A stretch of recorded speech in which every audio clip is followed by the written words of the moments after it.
Hi, I'm Justin Smith, and you're on the record with the News Reporter. Our guest today is Angela Norris. She is a driving force behind the Veterans Memorial Park of America.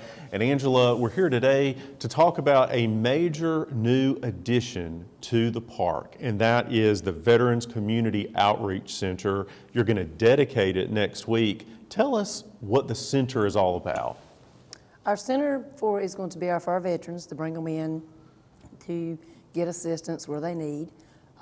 With the VA, we're going to bring benefits in for them to help them with claims, or if they need travel pay or things like that. It's also, we're looking into trying to get the VA mobile clinic to come to assist our veterans that maybe not have transportation or things they need to go to other locations. So there's going to be a lot of use out of it. We're looking at, the fellowship of our veterans. Them just come out, hang out, have meetings, reunions and things like that to bring to Columbus County. Yeah, so it's more than a building, but it is a building, and people will remember seeing the groundbreaking coverage that we had in the News Reporter when you guys had the shovels out there last year, right? Mm-hmm. So tell us a little bit about the building, though, itself. What can people expect to see? We've got meeting area. We've got a little kitchenette, 2 restrooms and an office. We've got a porch that wraps all the way around, so we're going to have rocking chairs out that have been sponsored. And that way the veterans just can come out, hang out, sit on the porch, rock. The cool breeze just blows around that building, and it's just peaceful. And if folks haven't been there before, it is on US 701 South, Yes, sir. And it's in the area of maybe New Hope, Sellerstown. I don't exactly know what to call that area, but it's Yes, a few miles south of Whiteville. It's approximately 3 miles south of Whiteville. Yeah, 3 miles south of Whiteville. And tell us a little bit about the history of the Veterans Memorial Park of America, because it's been in existence for years now, and you've been holding events there on that property, but this really is a milestone because it's the first building. Yes, sir. on the campus, Yes, sir. right? We actually started in August the 16th of 2013. We got our Secretary of State, the name, and our tax ID number. We started from there with our original board of directors, and in February, following that, we released it to the commissioners of our plans. June of 2014, we got our 501c3. So we moved rather quickly with that. And from there, we just started planning. Something that we thought was going to be 3 to 5 acres has turned into 15.5 acres. We've got a lot of plans to do. We've got our Never Forget garden that has the 100th anniversary marker of the Tomb of the Unknown Soldier. It's got the recognition for the 20th anniversary of 9/11 with the Twin Towers. We have added to that, the Fire Rescue and Law Enforcement Associations have added their flags out there to honor them to go along with the 9/11. We have monuments for 5 branches of service, and so it's really, really growing. We call that our Freedom Circle. We have an arbor that was donated by ATMC when it was that. And we've got a sign that says a place of healing. Justin, we've had quite a few veterans that say when they go out there, no matter what they're going through or what their day, when they walk through that arbor, it's like a calmness comes over them, and that's what we want. Because a lot of our veterans deal with PTSD and things of that nature that myself, I didn't serve, so I don't understand everything they go through. So we want a place for them to feel at peace, that they can come to day or night and just get the comfort and to relax. So whatever they need, we want to be able to provide it. So you said that you did not serve. So I'm curious, what inspired you to get involved in this work? And my brother is a Purple Heart veteran. He served in Iraq. And I have a lot of family members that served, but it really didn't hit home probably until he went to Iraq. We think about it, and in school we learned about World War II and things like that, but we honor our history, but it doesn't hit home until then. So in 2011, when Fayetteville opened their Veterans Park, we went up there to their grand opening. And what transpired was every county in the state of North Carolina has 5 veterans that were recognized their hands is on the wall, my brother being one of them. So when we went up there, we were like, this is so nice. We need something in Columbus County to recognize our veterans because we have a very big population that people don't realize we have. We have like 7% of our population that's veterans. Nationwide, it's like 5.2. So North Carolina's highly military anyway. So we come back and we started talking to other veterans and, you know, we wanted to do something, but we weren't quite sure what. So the more we talked about it, the bigger we get. So Randy says every time I sit down and go to talking to people, we come up with more ideas to honor them. And something that is really our future generations, we want to include our children.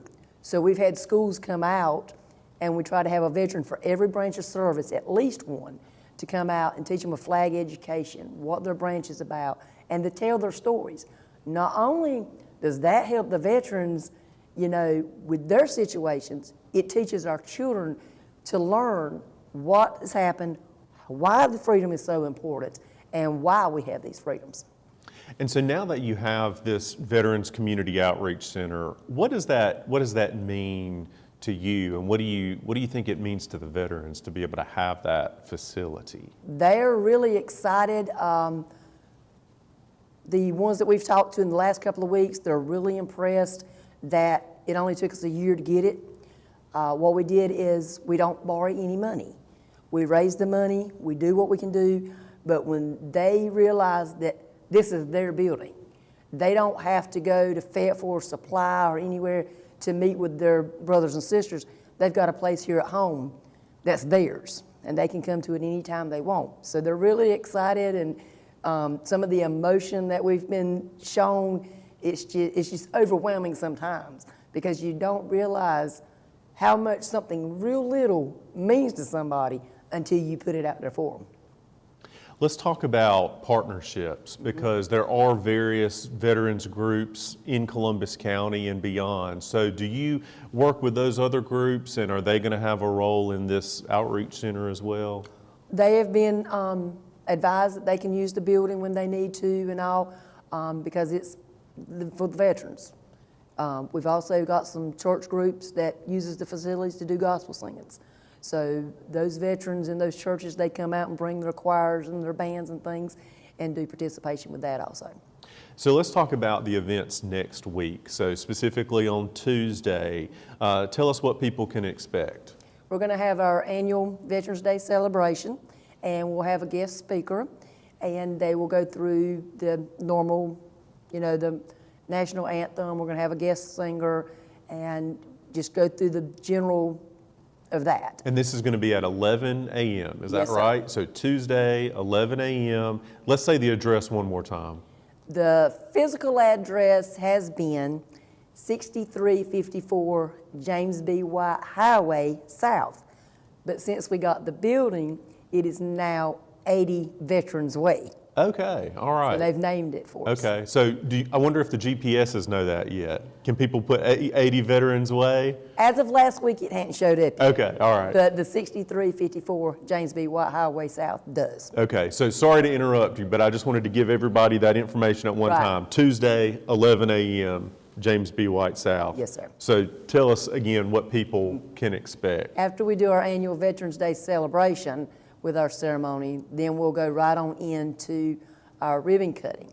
And once we cut the ribbon, Randy will unlock the door, we'll walk in and we'll have a meal. Great. And we're also, during the meal, we're going to reveal what our next phase is going to be. Okay, what your next phase is going to be. So I'm not going to twist your arm on that, but you know, we've reported in the past that there was a vision maybe for a larger banquet hall or for a museum. Let's just talk about the museum aspect for a little bit, because I know that the Veterans Memorial Park of America has been involved in trying to collect history, and you have your wall, right, sir. where you have photos of veterans from Columbus County. Yes, sir. Talk a little bit more about that work. I know you were at the fair recently doing that, right? Our Wall of Honor has gotten so big, we have over 1,200 pictures. And we've got a PowerPoint presentation that we show, And as much information was given to us about the veteran, we've added that to it. Once we get a museum, that will be in there permanently. You walk up to a kiosk, type in a name, and it'll pull your veteran.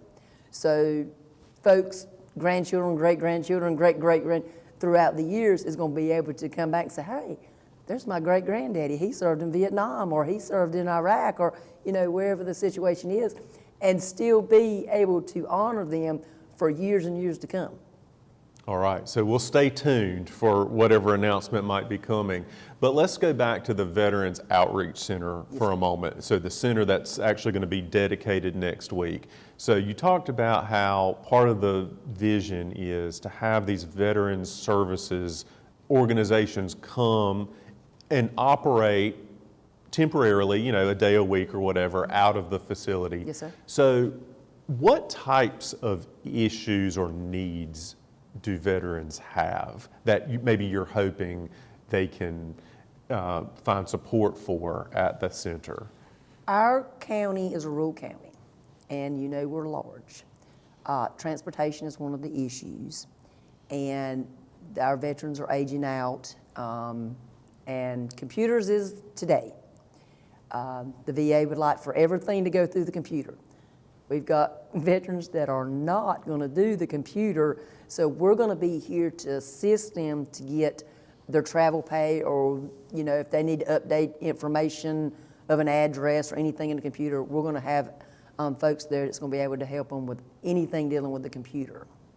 Gotcha. Okay, so the computer is part of it, and we also hear sometimes about just how complicated, technology aside, but just how complicated the benefits can be and that sort of thing. Yes. So are you hoping to have staff members there who can, not staff members of Veterans Park, but Right. people who come in Yes. who can help the veterans? Yes, to assist them in any questions they may need, or if they can't bring it with them, next time maybe bring it to the veteran, because we've got, right now we've got over, I think, 3,600 living veterans that we want to be able to assist in any way and every way.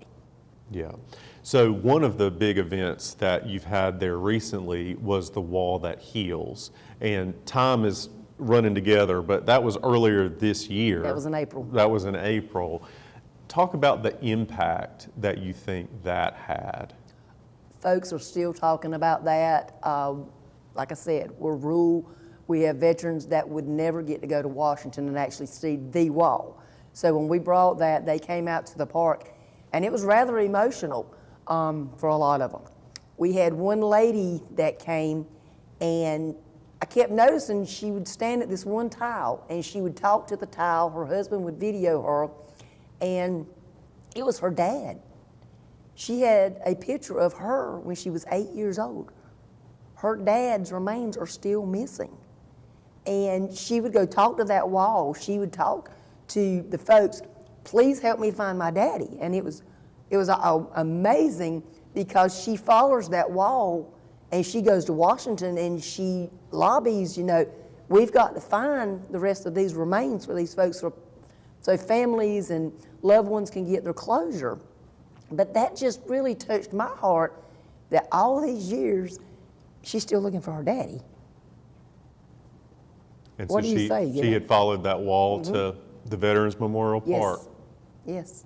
And we had people from other states come all the way to Whiteville to see it, and it was unbelievable.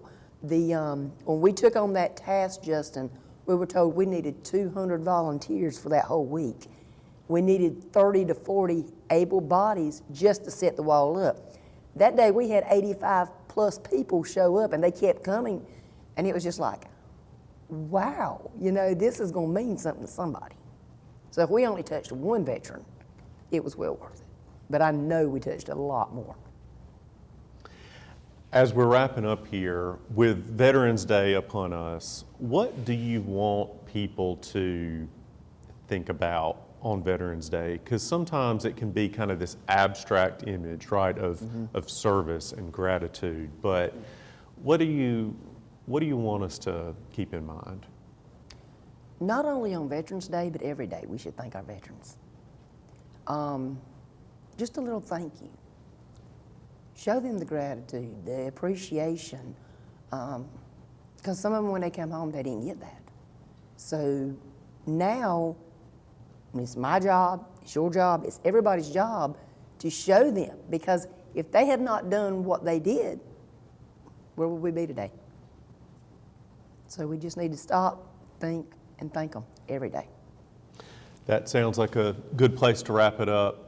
Angela Norris of the Veterans Memorial Park of America, thank you for being here. And remember, the event is going to be held Tuesday at 11 a.m. And we have more details about that on our community calendar at nrcolumbus.com.